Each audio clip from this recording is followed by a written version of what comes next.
A'udzu billahi minasyaitonir rajim. Bismillahirrahmanirrahim. Fanta adalah minuman, bukan sekedar kemasan. Cinta menghadirkan kekuatan, bukan kemalasan. Assalamualaikum warahmatullahi wabarakatuh. Alhamdulillah, wassalatu wassalamu ala rasulillah wa ala alihi wa mawala, amma ba'du. Sahabat-sahabatku yang dirahmati Allah Subhanahu wa taala. Terkadang kita menganggap cinta adalah segalanya. Dan cinta itu membutuhkan yang namanya pengorbanan. Pengorbanan dalam hal apa yang diinginkan oleh orang yang kita cinta.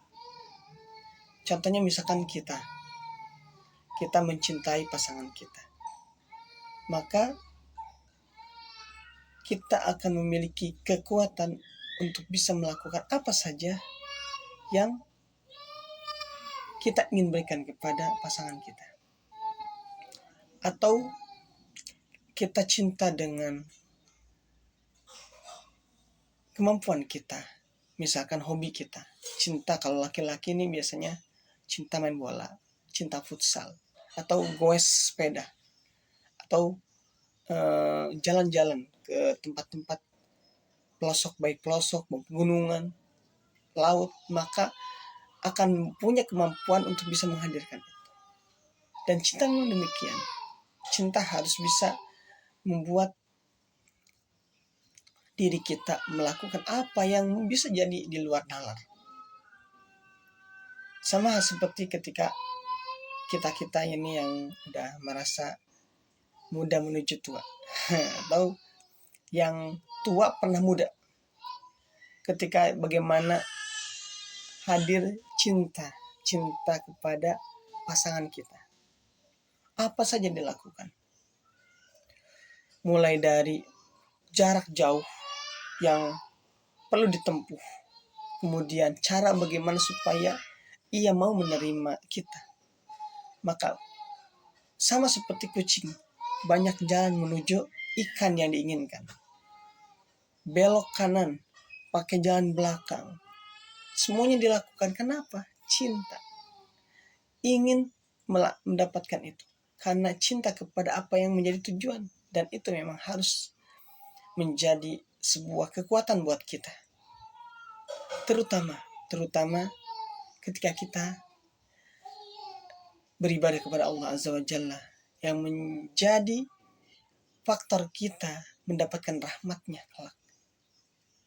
Kita boleh mengaku, aku mencintai Allah, aku mencintaimu karena Allah, aku mencintai Allah dalam segala hal. Tapi faktanya apa?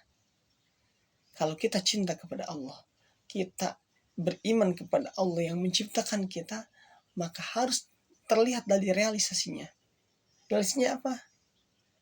Melakukan segala sesuatu karena Allah. Melakukan apa yang diperintahkan Allah. Melakukan apa yang disukai Allah. Melakukan apa yang dilarang Allah. Sholat, kita akan bersemangat. Karena Allah melihat. Allah yang punya surga nanti akan memberikan rahmat atas dasar cintanya Allah kepada kita. Kita bersemangat bertilawah Al-Quran. Kita berbuat baik kepada siapapun, kepada tetangga, kepada keluarga, kepada orang lain, bahkan kepada orang yang membenci kita. Sebagaimana Rasulullah SAW dahulu, saking cintanya kepada umatnya mencaci maki, melempari beliau, tapi apa kata beliau? Beliau tidak membalas dengan keburukan yang dilakukan oleh umat tersebut. Beliau membalas dengan hati yang cinta kepada umatnya. Karena sejatinya Rasulullah mencintai umatnya tanpa pandang bulu. Ketika di Taif, beliau dilempari sampai berdarah-darah, sampai ditawarkan oleh malaikat penjaga gunung untuk, kalau seandainya Rasul bilang, iya, oke, karena sakit, sakitnya beliau yang merasakan dari lemparan kaum Taif, maka sudah tidak ada lagi penerus Taifnya pada hari ini.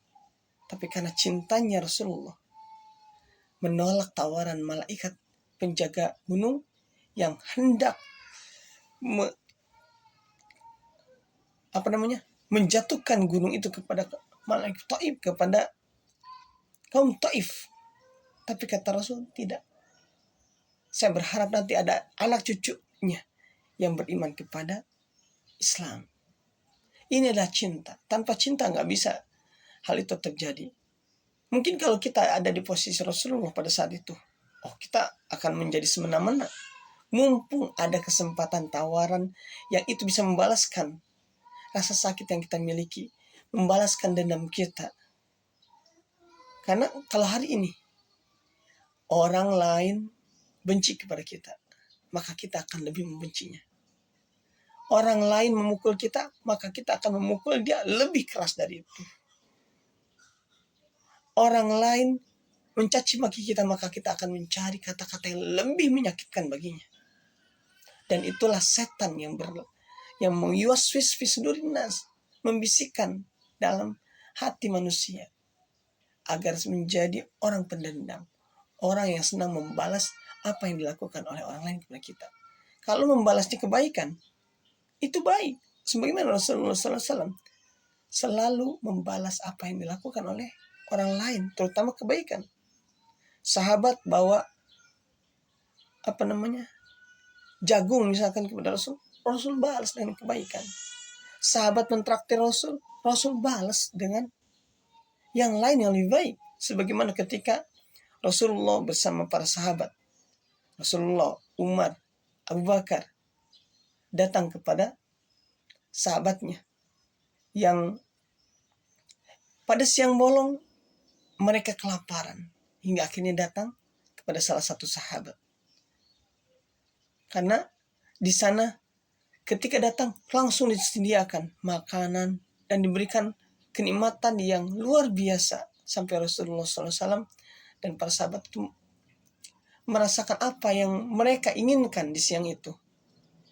Makan yang lezat untuk bisa mengisi perut mereka yang sedang kelaparan. Diberikan. Hingga akhirnya Rasulullah sampaikan kepada sahabat tersebut, besok datanglah ke tempat untuk membalas. Beliau mengundang sahabat ini untuk datang ke rumahnya. Sampai kata saya, karena tidak mendengar, Umar yang datang bersama Rasul mengingatkan, Rasul mengundangmu untuk datang ke rumahnya. Akhirnya besoknya beliau datang ke rumahnya dan Rasulullah membalas ia dengan apa? Hamba sahaya. Diberikanlah hamba sahaya. Hamba sahaya yang bisa membantu apa saja. Kalau hari ini pembantu itu kita bisa melakukan, tolong beli ini ke warung, tolong jaga anak saya, tolong jaga rumah ini ketika saya pergi. Itu pembantu hari ini. Dulu hamba sahaya yang bisa diapakan saja. Itu adalah balasan yang Rasulullah sampaikan ketika beliau mendapatkan kenikmatan dari orang lain, dari para sahabatnya. Dan ini menjadi pelajaran bagi kita, bahwa mari kita balas setiap kebaikan orang lain dengan balasan yang lebih baik. Orang lain tersenyum sekali, kita senyumlah berkali. Minimal yang begitu, yang mudah-mudah kita bisa balas. Pasangan kita melakukan kebaikan, bikinin kopi misalkan, kita balas besoknya, pijitin, tambahin, bikin kopi tambah pijitin. Itu diantara kekuatan yang hadir dari cinta. Dan semoga Allah Azza wa Jalla, sang pemilik cinta, sang pemilik hati, sang pemilik segalanya, menghadirkan dalam diri kita rasa cinta itu. Rasa cinta yang itu bisa mendrive kita untuk melakukan apa yang Allah sukai. Kita tidak lalai dengan sholat yang Allah perintahkan 5 waktu. Kemudian apa yang dicontohkan Rasulullah, qiyamul lail. Kemudian sholat sunnah rawatib yang mengiringi sholat wajib. Jika itu hadir dalam diri kita, maka insya Allah enak teman-teman. Enak. Dan semoga itu Allah hadirkan. Kita senang melakukan itu karena Allah suka. Dan juga Allah karuniakan kepada kita hati. yang membenci melakukan apa yang tidak Allah sukai. Semoga Allah hadirkan dalam diri kita kemampuan untuk bisa menghindari atau mengalahkan bisikan setan, meninggalkan kemaksiatan yang Allah benci dan disukai oleh setan, yang mana itu akan bisa berujung kepada neraka. Sahabat-sahabatku yang dirahmati Allah Subhanahu wa taala, semoga dengan hal ini kita, keluarga kita, saudara-saudara kita, teman-teman kita yang sama-sama menyimak, sama-sama mendengar terkait dengan cinta ini, Allah karuniakan cinta hakiki, cinta fitrah dari seorang makhluk kepada Allah, sebagaimana cintanya para binatang yang diberikan